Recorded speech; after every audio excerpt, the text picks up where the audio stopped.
чемпионы. Енді екінші бұрышта біздің Марсель деген палуан, танымал палуан, қырғыз елінің үміті, ММА-да былай айтқанда жеңіл көрмеген ешкімге. Оның рекорды қазір 14-0. Марсель Нұрланбекұлы, міне енді былай айтқанда нағыз батырлардың айқасы болайын деп тұр. Мен мейн ивент. өздеріңіз білесіңдер ғой, жақын арада подкаст өтті. Сол ютубта қазір 38 мың просмотр алынған. Мен жаңа санап шықсам, 1,6 мың комментарий. 1,6 мың комментарий. Бұлақ мен бұлай не байқадым. Әлеуметтік желілерде 90% адам Марсельге жанкүйер болуда. Ол тіпті кейбір қазақ бауырларымыз да бар. Марсельді қолдаймыз деп жазып жатқан. Бекзат, бұл дегеніміз ол спорттың шекарадағы биіктік тұрғадан білдіреді, былай айтсақ. Енді қазір әртүрлі комментарийлер кетті, оқып жатырмыз. Енді не... Түрлі емес, Мақсат аға, Марсель красавчик, Марсель алға, только Марсель Қырғызстан келіп жатады. Қарап жатыр. Вообще басқа комментарий келмейді. Мен неден таң қалдым? Бұлай қырғыз бауырларымыздың бойындағы қайсарлық бар да, ол рух пен бірлік кез келген халыққа үлгі болатындай. Тарихта да қазір аренасында бұл көрініп тұр. Қырғыз палуаны күресіп жатса, бүкіл ел қолдайды сіздерді. Ол жағынан біз өте таң қаламыз, қуанамыз, өте сол жағы мықты жағы да сіздердің. Біз өте қуаныштымыз сол жағынан. Былай айтқанда біз қазір енді былай айтқанда Қазақстан мен Қырғызстанның елін палуаны күресейін деп жатыр ғой. Мен бәріне айтамын, біз сіздер былай бөлінбеңдер. Неге десеңіз, Қырғыз бен қазақ бір тамырдан тараған бауырлар ғой, дұрыс қой. Бірақ Марсель мен Бекзат деп бөліну керек. Дұрыс қой. Конечно. Бұл жерде мынандай чисто спортивный интерес мынандай, туғандар, мен түсіндіре кетейін, бұл жерде чисто грэпплинг болады. ММА, кулачка, андай бокс, ештеңе жоқ. Грэпплингтен күресеміз. Бекзат дегенде біздің қырғызстандық туғандарымыз, біздің жердештеріміз түсінбей жатады. Марсель слабый екен ғой депші. Бекзат слабый емес. Бекзат мындай айтқанда Қазақстанда лучший грэплер. Қазақстанда мындай жақсы күрескен, мысалы 66-ның номер 1 грэплері.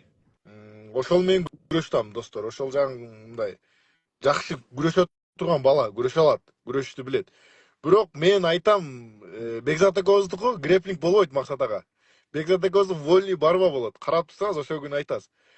Эки грэплер келгенде эч качан мындай неме болбойт. Мен грэплингде күрөшүп жүргөм, мен 2019-2018 жылдарычы. Грэплерлерге көп попал болот элем. Мен трёхкратный чемпион мира, чемпион ACB быжыжылар менен күрөшкөм. Чисто контроль, Мақсат аға, мындай лишний эчтеке болбойт. Контроль, кимибиз бала алып калышыбыз керек ошо. Бизде только мындай IQ менен күрөшөбүз. Кимибиз очкону карап отуруп, мынтип проход кирип, очкону карап, ушундай күрөш болот. Азыр Бекзат экөөбүз ушундай күрөш болот. Эгер кече жана Багдос менен мени салып койсоңуз, мен Багдосты сразу тартып салышым мүмкүн да. Неге дегенде ал защита кылышты билбейт. Ана дагы айта кетчү нерсе, Мақсат аға, мынакей. Кыргызстанда мисалы грэплингтен күрөшкөндөрдү жанагындайларды просмотрлары. Мына мен просто так интервьюм уже 500 000 просмотр алган. Кыргызстандын каналдарындачы. Инстаграмдан и ютубтан уже 400 000 просмотр алган. Жоқ, мен YouTube каналда. Мен көрдім оның бәрін, Бекзат. Сіз ана айттыңыз ғой, жаңа біздің өздеріңіз білесіз, қазақ күресінің палуаны мен дзюдо күресінің палуаны күресейін деп жатыр. Дзюдо күресінің Адил Мирзаев. Дұрыс қой? Сіз айттыңыз, оны мен танымаймын деп Қырғыз елінде. Оны жаңа екеуін битва взгляды салдым ғой, екеуін пост қазақ күресі мен дзюдо күресі. Айтайын ба, 300 000 просмотр алынған. 300 000, мен таң қалдым. Сендер рекордтарын Инстаграмда, и рекордтарын сендер осы Адил Мирзаев пен Ақжол Рымжанов.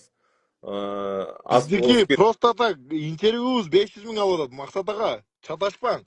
Биздин күрөшкөнүбүз уже 600 700 000 алайын деп калды. Уже биздики минуткабыз. Ал вообще мындай неметиштин кереги жок. Мына 530 000 просмотр биздин Бекзат экөөбүз жөн эле күрөшүп койгонубуз.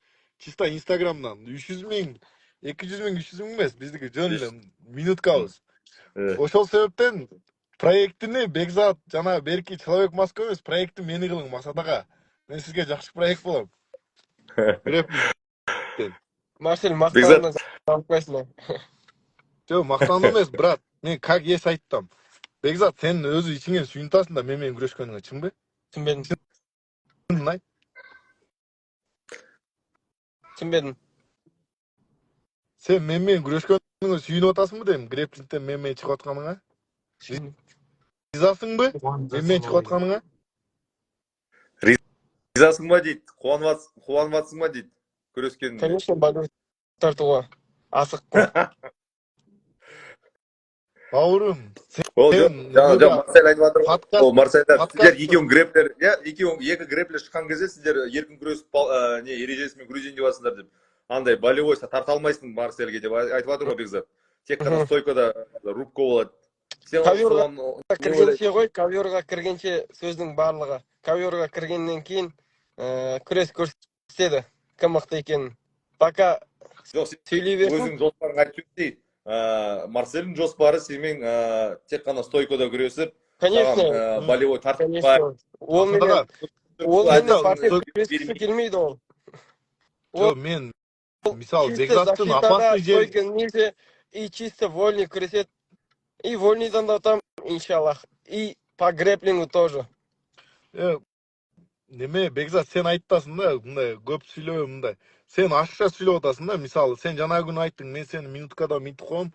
Андан кийин айттың, кийин дагы айтыпсың, мен ММАшиктердин любой минутадан ашырбайм, напор берип, короче, ошентип сүйлөпсүң. Жок, мына мен минутадан ашырмайм деген әңгіме болгон жок ол жерде, Марсель. Мен ММАшиктердин сага родной 5 минут убакыт берем, сен проход кире албайсың, ишенесиңби? Мен сени защита кылам проходуңду, 5 минут. Проход кирмин, но болевой обеспечен. Жо, бауырым, мен болевой тартала турган, мен таза ММАшник эмесмин, бир ММА грэплингди түшүнбөгөн адам эмесмин. Мен грэплингди дагы түшүнөм. Наоборот, ошол күнү мен сени болевой тартып кетишим мүмкүн. Элестет, ММАшник келип туруп, 14-0 рекорд менен ММАшник келип, сени болевой тартып кетсе. Элестет, Казакстандан номер 1 грэплер. ММАшник тартып кетсе, эми элестет. Казакстанда ең мықтысы мен емес қой. Менен де мықтылар бар. Ошентип айттыңар го. Мен жана Эламан менен сүйлөшкөндө ошентип айтышты го. Но Эламан айтты го. 66 килограммда UFC боюнча чемпион экеним рас. Бирок мен пурпурный пояс кеше ғана кубок өтті грэплингтен. Кеше ғана чемпион болып келді, күресіп келді. Жо, молодец. Мен мисал бизде Казакстанда, Кыргызстанда грэплингтен турнир көп өтөт бизде делечи. Мен Кыргызстанда күрөшүп көргөн эмесмин вообще. Бир дагы. Грэплингтен. Бирок мен Россияда күрөшкөм, Питерде, көп жерде, Россиянын көп жеринде күрөшкөм. Дагестан, Чечен көп улуттар менен күрөшкөм. Мен кыргыздар менен көп күрөшүп көргөн эмесмин да, өзүнүн жердештер мененчи. Ошол себептен Бекзат көп сүйлөп атат. Кандай иштейт, мага интересный болуп атат да, 12-синде канча балалап экен менден. Кандай кылып тартат экен айтып атат го. Мен болевой болсо, мен Марсельди мынтип тартып салам, айтып тартып салам. Момент келет, Бекзат таптаган момент келсе, анан башкача сөз болот да. Мен мисалы Бекзатты биринчи раундда тартып берем же, мен Бекзатка шанс бербейм, мындай деген личный сүйлөбөшүм мүмкүн, бирок мен иш менен кылып коюшум мүмкүн да, ошол нерсеничи. Бекзат, ол жана ол енді Марсель бүкіл планын, жоспарын айтып жатыр ғой. Енді сенің жоспарың қандай? Марсель не деп жатыр сөзүнө түсүнбөдүм. Бул жерде ответственность Максат ага көбүрөөк Бекзатка да, неге дегенде грэплер. И Казакстандын эң мыкты грэплери 66-да. Дұрыс. И Кыргызстандан ММАшникмин мен. Еще мен поп-ММАда урушуп жүргөм, еще кулачкада урушуп жүргөм. Ошентип келип туруп грэплинг тутуп койсом, уже буга өтө кыйын болуп калат. Бунда кичине ответственность көбүрөөк мага караганда. Бир 70%. Ол айтып тұр ғой, қазір ММАшник болып, поп-ММАшник болып, грэплер емес, бүкіл Қазақстан ең мықты грэплерін келемді, ұтып жіберем, саған ят болады деп жатыр да, соны айтып жатыр да. Жоқ, ешқандай да давление жоқ, алхамдулилля, өзіміздің адал еңбегімізге сенеміз. Қара тер, адал еңбек. Одан бөлек өзі айтады ғой, октагонда там жеңіп алып, я мен грэплермін деп. Грэплинг деген мен деген сияқты. Грэплинг кім екенін 6-шы күні көреміз. Менде тер, наоборот, маған мотивация көбірек. Жоқ, енді былай ғой, бізде грэплинг жарысы емес қой. Сіздер онда шатастырмаңдар. Иә. Грэплинг емес, ол жерде Амат рестлингтің ережесі бойынша. Бүгін біз іріктеу жарыстарын өткіздік, көрдіңдер. Көбісі грэплерлер қазір мына ереже бойынша стойкада күресіп кетті. Стойкада бүгін грэплерлер күресіп, балға күресіп, бір балын алады, бір проход жасайды, балын алады, екінші проход жасайды, свип жасайды, төңкереді, бір балын алады, контроль ұстайды, боковой, бір балын алып, солай. Бірақ болевой бергізбей жатыр бір-біріне. Сол балмен ұтып жатыр. Андай submission деген әдістер аз болды бүгін, былай айтқанда. Енді мына ереже бойынша, стойкада, допустим, Марсель айтады, мен ода преимущество бар. Типа мен осы минуткада ұттым деп жатыр. Дұрыс қой, Марсель, сенің ойынша. Бірақ стойкада балын алып алам дейді, бірақ партерде саған тартқызбаймын деп жатыр. Сенде тек қана мүмкіндік партерде болевой Мақсат аға, партерден бірле Бекзат тартпайды, мен көбірек тартам. Мен грэплингте өте көп күрескем. Мақсат аға, мен 2000 айттым ғой, 2018-2017 жылдары мен балдардың пұтын қармағанда, Мақсат аға, мен уже грэплинг көптен бері күреселекпін да менше. Бірақ мен балдардың пұтын қармағандашы, Дагестандарды илатып жүретілем, Мақсат аға. Мен ұтып қойып Дагестандарды, тренерлер келіп күрескен күндер болған. Менің пұтымы травма қылышқан, тартыпчы. Специально қой өрбей. Бұл жерде бірле болевой удушение дегенде бірле Бекзат тарта албайды, Мақсат аға. Менен болевой удушение тартам. Мені не только ММА-шті ойлауға, мен греплерді болу күресіп жүргем. Айтып жатырмын ғой, енді менің ойымша ол Бекзат сізге балмен ұту деген жоспар жоқ. Тек қана болевой немесе тұншықтыру әдісін немесе білмеймін, енді басқа әдістерін дайындап отыр ол. Бекзат па? Иә. Бекзаттың физикасы жетпейді біріншіден. Бекзаттың физикасы аз. Мен жана Бекзатмен күрескенде вообще физика берген емеспін, тренировка қылбай күрескем. Мен видеодан көрсеңіз минуткада, мен уже жылдарым шығып формада емеспін. Мен андан кейін тренировка қылдым, Мақсат аға. Оның екісінде көреміз. Ким қанша бал алады, ким проход кирип кетеді, ким бросокко кетеді 3 балчы. 3 балдық бросоктор болады, Мақсат аға, ал жердечи. Не только болевой. Ол бросокко 3 бал ғой. Амплитудный бросок фиксациясыз 1 балл. Амплитудный бросок фиксация 3 секунд жасасаңыз 3 балл. Бір тейкдаун, любой тейкдаун 1 балл. Свип 1 балл. Боковое удержание 1 балл. Мен грэплингте күресіп жүргенде мен көп грэплерлерді мен контрольмен ұтқам. Полныйынша. Физика менен ұтқам да. Неге дегенде, трехкратный чемпион миралар бар эле. Алардын деле коронный приемы гильотина, ошондой приемдор көп болчу да. Бирок мени тарта алган эмес да. Мени гильотинага мен Глеб деген бир бала бар эле, трехкратный чемпион мира, ACB BJJ-ны 4 жолу уткан. Только гильотина алат эле. Бул гильотина ала албайт, баягында неудобный захват алат эле да. Именно ошо захватына биринчи раундда түшүп бергем. Бир минута кысып жатканда уже калганын жазып берген да. Чарчапчы. Эчтеке кыла алган эмес. Только контрольмен утуп салган. Ошого грэплерлер ошондой жагынан кичине умный эмес. Бекзат, мен сөздөрүмдү жакшы түшүнбөй калат. Подкастта жакшы сүйлөп атты эле, чото бул жакта жакшы сүйлөп атат го. Бекзат, естип турбу? Бекзат. Иә, естип тур. Бекзат, бауырым, мен сага WhatsApp'тан жазып сүйлөшүп үйрөтөм, Чал. Бекзат чото үндемей калды. Подкастта Күрес көрсөтөт. барлық хайпын жинап аламыз. Ну, терять ничего. Алхамдулилlah, ұтамыз. Брат, бұл Проблема емес. жерде хайпын жинайсың, жинабайсың. Бұл жерде біз номад wrestlingмен күресті. Егер мен хайпымы иә. жинаған келсе, менің хайпымы жинаған келсе, ММАдан келіп көр, либо кулачкадан келіп көр, мен саған қандай жинатат екен. Сен айтып Бюродар жетеді саған. жатырсың ғой. Айтып жатырсың ғой, грэпплингтен де мықтымын, барлығын ұтқанмын, там трехкратный, четырехкратный ECB-дің чемпиондарын көреміз, күрес көрсетеді, кім чемпион екен. Көп сөйлегім келмейді, күрес көрсетеді. Мен сенім, оны ұта алатыныма күшім жетеді, и техникам да жетеді. Күшім самый минимальный бола берсін, но Марсельге жетеді. Иншаллах. Физика. Сол Айтып тұрмын ғой күшім. айтып жатыр ғой, физикам самый минимальный бола берсін, бірақ Марсельге тартуға жетеді деп жатыр ғой. Жоқ, көрөбүз да, жазгандарын ошол жерде мен сүйлөп, үстүнөн сүйлөйм Максат ага. Проход мындай контролго кармап туруп, чё там физика покажи деп мынтип Бекзат менен сүйлөшөм үстүнөнчү. Бекзат менде бір сұрақ, кім Марсель, бір сұрақ. Сіздер білесіздер ғой, қазір бүкіл қарап жатыр ғой қазақ елі, қырғыз елі. Бізде гран-приде жалпы номад рестлингте 32 мықты палуан күреседі, ол қазақ елінің палуандары. Ол бір. Соның арасында 8 супер схватка болады. 8 супер схватканың ішінде 4 супер схватка ол Қазақстанның палуаны мен қырғыз палуаны күреседі. Енді менде сізде сұрақ. Бірінші схватка кіммен, кеше айттың ғой, Ырыскелдімен кім күреседі? Бағдос. Екінші схватка біздің Асхат деген білесіз ғой? Кеше таныстыңдар. Қазақ елінің бір блогері. Үшінші схватка Адил Мырзаев пен Зудоист. Ол Азия чемпионы, екі дүркін чемпионы. Біздің қазақ күресінің палуаны мен Қазақстан Республика чемпионы қазақ күресінен Ақжол Рахымжановпен күреседі.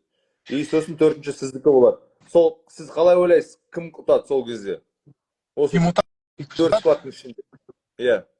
Мен башкаларын билбейм да. Максат ага, мен мисалы өзүмө жооп берем, и мен брачкама. Менде 9 адам болып тұр просто. Иә, брачкада кім деп ойлайсыз?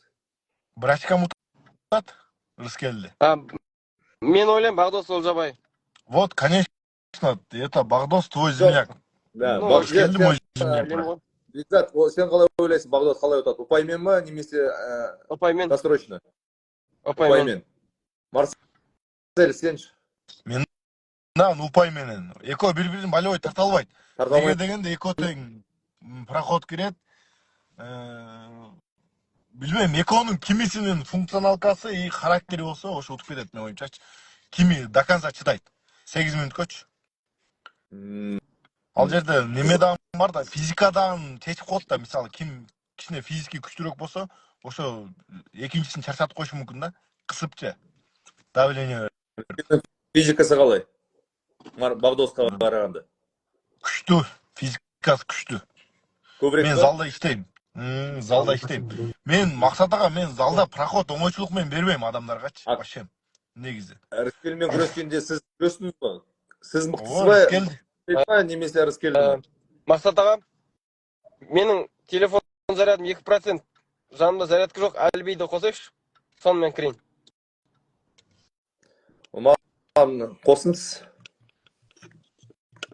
Хорошо? Жақсы. Қостым. Ошондой Максат ага.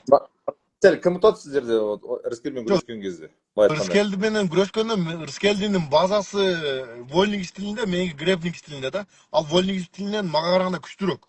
Реально. Анан болевой тартсам мен тартып кетишим мүмкүн, бирок ал вольник стилде күчтүү. Ал Ырыскелди мага эмес, любой адамга проход кирет. Бизде залда 80 килограмм, 90 килограмм тяжелый вестер бар. Полный кармайт проходко. Любойң басып отургузат. Ошол себептен Ырыскелди күчтүүлүк кылат физический жактанчы. Физикасы мощный. Енді көреміз, енді Құдай қаласа 12 сәуірде көбісі келет. Азамат браданга дагы соперник таап койгонбуз биз. Биздин залдан именно. Көрдүңүзбү? Сизге жөнөттүм. Бакытовка ма? Көрдүңүзбү? Жок, Азамат. Соперникти? Азаматка былай мен шын айтайын, соперник жок. Жок, сизге жөнөттүм, көрдүңүзбү? Максат Мен көрдім, сізге жөнөттүм го. әрине UFC'nin байес көрдім, UFC'nin байестарын кандай контроль кылып атат? О, көрдім. Эмин деген греплерлерин кадимгидей контроль кылат ал. Күчтүү. Өтө күчтүү. Оны біз бөлек ұйымдастырамыз, Құдай қаласа. Ол қашан келеді Ал еліне? Ол қазір келип калса керек жакын Америкада арада. Америкада жүрөт. Жакын арада келип калат бирок. Бекзат, кім? Азамат дайын. Азамат Басқа қандай сұрақтар бар басқа? А? Қандай сұрақтар бар басқа? Басқа сұрақ жоқ енді менде. 12 сәуірде бәрін күтем. Олай қарағанда эфирді қазір сақтап қоям. Ертең күрестен кейін біз қоямыз. Кімнің сөзі былай қарағанда 100% дұрыс болған. Бекзат өзінің жоспарын айтты. Марсель өзінің жоспарын айтты. Енді комментарийлер жазып жатыр. Максат ага, мынол жерде азыр Бекзат, белки Рыскелди, Багдостор мындай эфирге чыгып, мынтип көргөн эмес да, ошого жакшы мындай ачыла албай атышат да, мен оюмчачы. Эгер булардан 1-2 неметип калса, уже кийинкилеринде уже ачылып калышат. Я, көреміз енді. Туурабы Бакзат, Бекзат? Түсінбедім. Мындай силер биринчи жолу мындай эфирге чыкканга мындай неудобно болуп атабы силерге? Жоқ, ешқандай да дискомфорт емес, кәдімгідей күнделікті. Ешқандай камераға сескенбейміз, камераға ұят жоқ, просто артық сөз сөйлегім келмейді. Подкастта артық сөйлеген жерің бар бирок, а? Енді ол подкастта Подкастта кішкене қызуғандылыққа беріліп кеттім, я. Подкастта ашықша сөйлеген жерлериңер бар. Мени даже минутада утам, даже грамм шанс бербейм деп эламан экөөңөр. Дагы жакшы эламан чыкпады, Максат ага. Эламан чыкканда эламан экөөбүз күчтүү эле болмок. Неге дегенде эламан күрөштү билбейт да ал бала. Сразу эле Эламан білмейді. Бекзат уже греплер. Еламонды айтты ғой, сізді ұтып жіберем деп. Жо, айта берет да Максат ага. Ал жерде подкастта мен үчөлөп сүйлөп атышты да. Көрдүңүзбү, жалгыз-жалгызга келгенде кандай сүйлөшөт. Атак мындай көпчүлүк болсо сүйлөйт да, мага газ беришет. Енді көреміз. Жалгыз-жалгыздан. 12 апрелде қатты күтудемін. Иншаллах заряженімін. Тренировка барлығы жақсы. Жарысқа деген жоспар бар. Иншаллах жақсы бой, жақсы шоу болады, жақсы күрес болады. Марсель, жарақатсыз келуіңді тілеймін, күтемін. Мен дайынмын. Марсель, Бекзат, мен сіздерге айтарым бар. Қазір жаттығуларды азайту керек. Ешқандай жарақат алмай, 12 сәуірде келіп, көп жанкүйерлер сіздер үшін келіп жатыр. Осы сіздердің күресін көру үшін. Жарай ма? Все, Максат ага. Бас. Рахмет, Марсель. Максат ага. Рахмет. Бізде сұрақтар жоқ. Жақсы дайындықты бастап, 12 сәуірде күтеміз.